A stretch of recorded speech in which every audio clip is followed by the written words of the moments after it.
Hello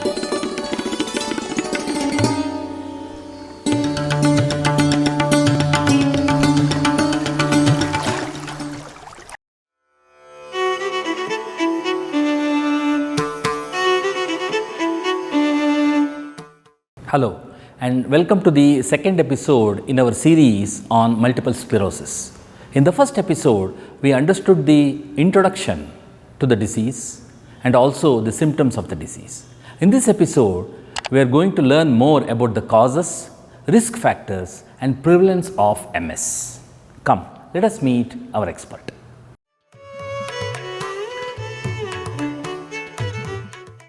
There is no exactly a single cause or multiple causes which result in multiple sclerosis.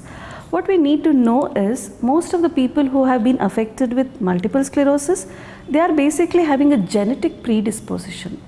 What do I mean by this is, that is, it is not that it is a genetic disorder, but that genetic system makes it more predisposed to develop this immune dysregulation. Immune dysregulation means most of the time our human body has an immune system which protects us against a lot of infections, viruses.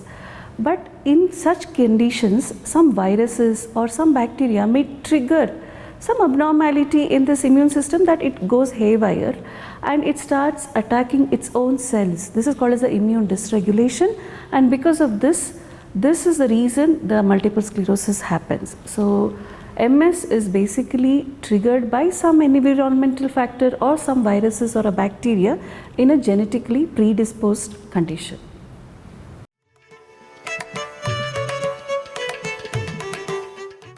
In our body, there are three regions which are most commonly affected in MS.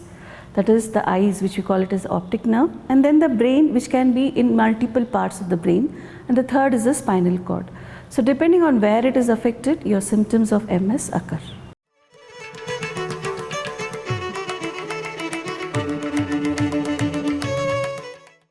Yes, there is a vulnerable population in MS, and it is slightly common in younger age, between 20 to 24 years or between 20 to 26 years, which we say the usual onset of MS. But it is not in almost all patients. This could be just around 70 to 75% of them having this commonality.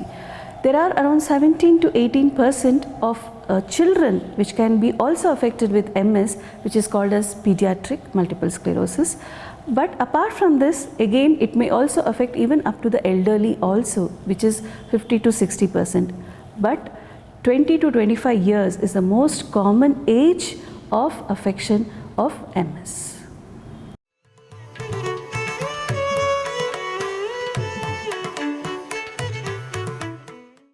Females are more commonly affected with multiple sclerosis, and it is said that for every one man being affected with MS, there would be either a 2 or a 3% females who are more commonly affected with MS.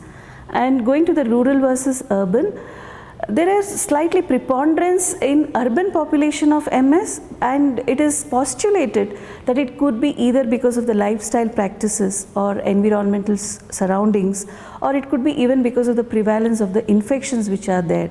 But these are just postulates, nothing proven.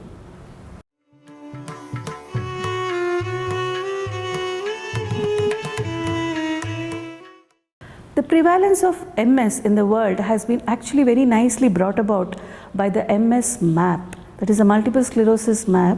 And if we take this map, some population in South America and few islands in Europe are very highly affected with MS, and it goes about more than 100 people for 1 lakh population. Whereas the same thing in India is around 5 to 10 people for every 1 lakh individuals. So this MS map gives us a very good insight or a visual description of how much MS is affected. And in India, it is definitely moderate in intensity compared to the rest of the world.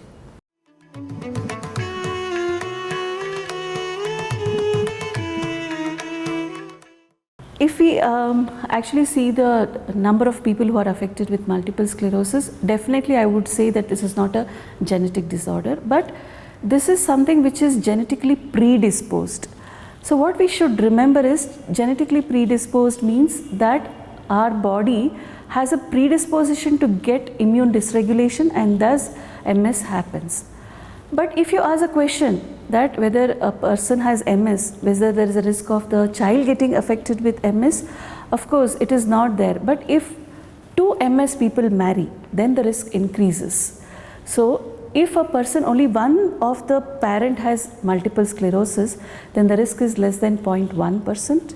But if both the parents have multiple sclerosis, the risk increases through 3 to 5%.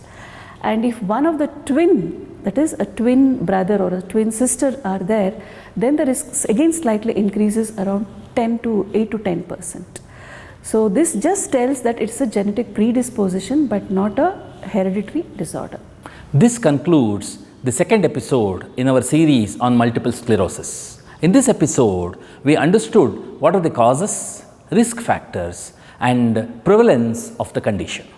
We will be back with our next episode. Namaste.